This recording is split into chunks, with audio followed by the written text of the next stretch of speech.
Rebel star Prabhas, Maruti డైరెక్షన్లో వస్తున్న రాజా సాబ్ movie final schedule complete అవ్వకుండానే ప్రభాస్ గారు ఫౌజీ మూవీ షూటింగ్లో జాయిన్ అయ్యారు.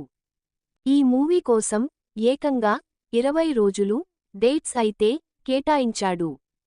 ఇటువంటి సమయంలో కల్కి 2 మూవీ గురించి నాగ్ అశ్విన్ ఒక అప్డేట్ ఇచ్చాడు. కల్కి 2 కూడా జూన్లో మొదలు పెట్టాలి అని అనుకుంటున్నారంట. మరోవైపు ప్రభాస్ యానిమల్ ఫేమ్ సందీప్ రెడ్డి వంగాతో స్పిరిట్ అనే నిజాయితీ గల పోలీస్ ఆఫీసర్ మూవీ తీస్తున్న సంగతి తెలిసిందే. వాస్తవానికి స్పిరిట్ మూవీ షూటింగ్ డిసెంబర్లో మొదలు అవ్వాల్సింది.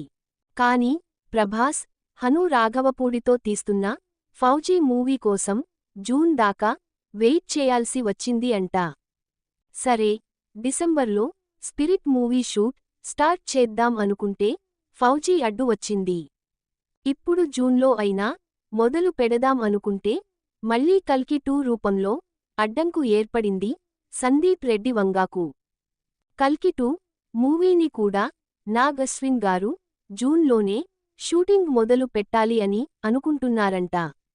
దీని గురించి నాగ్ అశ్విన్ మాట్లాడుతూ, మా సినిమా వల్ల స్పిరిట్ మూవీ షూటింగ్కి ఎటువంటి ప్రాబ్లం ఉండదు. కల్కి 2, స్పిరిట్ 2 మూవీస్ జూన్లోనే షూటింగ్ చేసుకోవచ్చు. 2 సినిమాలను ప్యారలల్గా షూట్ చేసుకోవచ్చు అని చెప్పారు. ఎందుకంటే స్పిరిట్ మూవీలో ప్రభాస్ లుక్ లాంగ్ హెయిర్తో ఉంటది. అలాగే కల్కి 2లో కూడా ప్రభాస్ కర్ణ పాత్ర లాంగ్ హెయిర్తోనే ఉండబోతుంది. అందువల్ల 2 సినిమాలు ఒకే టైంలో షూట్ చేసుకోవచ్చు, డేట్స్ అడ్జస్ట్ చేసుకొని అని నాగ్ అశ్విన్ గారు చెప్పారంట. కల్కి పార్ట్ 1 ఎన్ని కోట్లు వసూలు చేసిందో మనందరికీ తెలుసు. మరి పార్ట్ 2 ఎలా ఉండబోతుందో చూడాలి.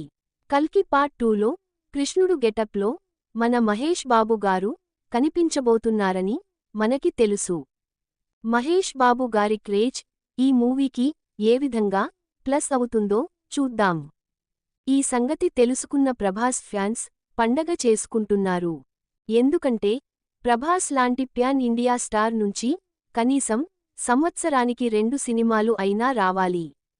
లేదంటే ఫ్యాన్స్ డిస్సపాయింట్ అవుతారు. అది దృష్టిలో పెట్టుకొని ప్రభాస్ గారు కూడా ఒక మూవీ షూట్ కంప్లీట్ అవ్వగానే లేట్ చెయ్యకుండా వెంటనే మరో మూవీ షూటింగ్లో పాల్గొంటున్నారు. ప్రభాస్ గారు లోకేష్ కనగరాజ్ డైరెక్షన్లో ఒక మూవీ అయితే రాబోతుంది. ఆల్రెడీ స్టోరీ డిస్కషన్స్ కూడా జరిగాయి అంట. కాగా స్పిరిట్ మూవీలో సెకండ్ విల్లన్గా మన వరుణ్ తేజ్ గారిని అయితే తీసుకోవడం జరిగింది. సందీప్ రెడ్డి వంగా గారు వరుణ్ తేజ్ని కలిసి స్పిరిట్ మూవీలో ఆయన పాత్ర గురించి చెప్పగానే వెంటనే ఒప్పుకున్నారంట. మొత్తానికి స్పిరిట్ మూవీలో 2 విల్లన్స్ అయితే ఉండబోతున్నారు. ఇలాంటి లేటెస్ట్ మూవీస్ అప్డేట్స్ కోసం మన ఛానల్ని సబ్స్క్రైబ్ చేసుకోండి.